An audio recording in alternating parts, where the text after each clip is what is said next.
According to the Natural Disaster Association, natural disasters are not limited to one country or climate. They spontaneously and quickly happen around the world. There are 15 known types of natural disasters. Tornadoes, hurricanes, earthquakes, and flooding are the most common examples. These are events that are sudden, cause great damage or loss of life. Most likely they have no way to prevent these. It's an act, sometimes people can say, of God.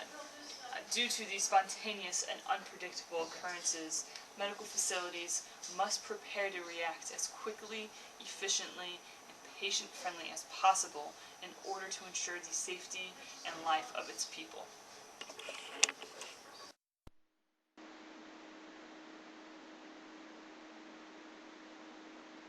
April 25, 2015, Nepal suffered an 8.1 magnitude earthquake that killed more than 8,800 people and wounded more than 23,000 people. The earthquake also triggered 2 avalanches, one on Mount Everest killing 19 people, and the second in the Langtang Valley where 250 people were reported missing. This event became the worst natural disaster to strike Nepal since 1934. First responders carried out victims from building rubble and many other hazardous conditions, waiting for helicopters to transport the wounded since roads were unsurpassable and no medical facilities were prepared for an epidemic of this magnitude.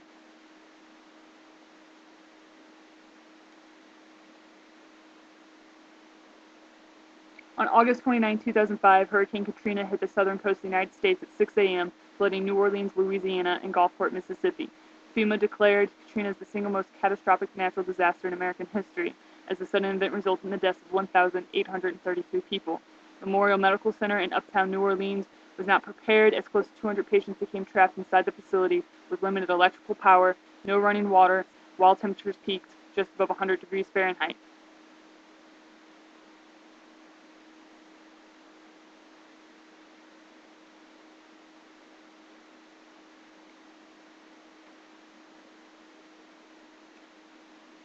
In 2012, Hurricane Sandy threatened the east coast of the United States as she moved towards the New Jersey and New York states.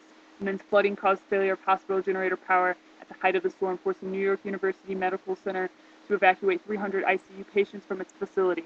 The floor-by-floor evacuation procedure found patients being transported from as high as the 18th floor, with only 10% of the hospital's backup power working. In the middle of the storm, gusts of wind blew patient blankets astray, threatening to drop in body temperature, heart rate, and blood pressure.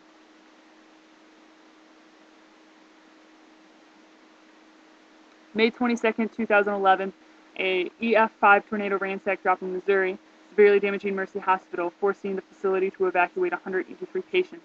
It has been reported that the emergency supplies were either lost or scattered by the storm, and of the accessible supplies, several were not easily portable from storage areas. Thus, medical personnel used anything they could find to move patients, including backboards, mattresses, metal doors, wheelchairs, and med sleds.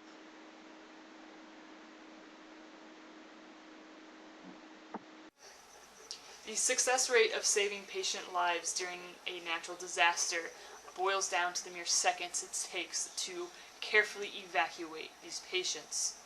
But do hospitals currently have medical equipment in every patient room that is quick, efficient, and patient-friendly to use during the most physically and mentally demanding time? Hospitals are considered safe havens during a natural disaster, and it's time to better prepare these facilities in order to evacuate patients and guarantee the safety. Natural disasters require the initial response notifications. And this includes identification of teams, documentation of predetermined and appropriate exit routes, as well as the identification of patient categories and the severity of their needs. Reverse triage may be necessary during natural disaster, thus has to be prepared for. But with the proper identifications in place, patient evacuation may begin. The patient packaging process begins with the existing linen of the patient is lying on. Not tie the feet and pack all existing linen around the patient until the entire mattress is exposed, while keeping the patient's bed at a current or comfortable working height for team members. Second, unzip the entire pillow top portion of the patient's mattress, if applicable, and disconnect all air hose attachments.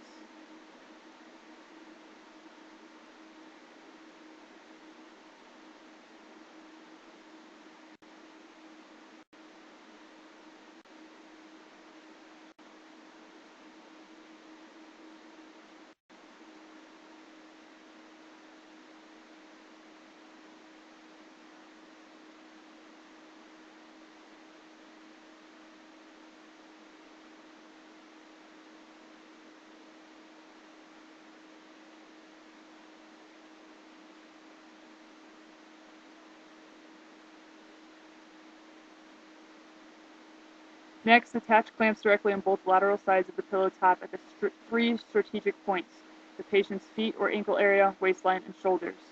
Secure the clamps by turning the knob to the left. Exchange straps with the team member directly across the patient. Once the straps are exchanged, team members should tuck the strap underneath the patient's rear side, exchanging the strap once again. This action creates a circular and secure packaging, preparing the patient for transportation. Be sure to repeat the wrapping process with all straps, securing every clamp connection before proceeding. Once all the clamp connections are secure and the patient is wrapped, lower the bed to its lowest possible position. Then, with the appropriate number of staff, rotate the patient's feet first to begin transportation. Start with the patient's feet first, followed with secure positioning of the neck. Grab the handles of the strap to pull the patient to safety following the pre-designated path via sliding. Turn the LED lights on during a power outage to assist with locating material or illuminating the straps handles of the patient.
During a natural disaster, the movement of patients must be quick, efficient, and patient-friendly as possible.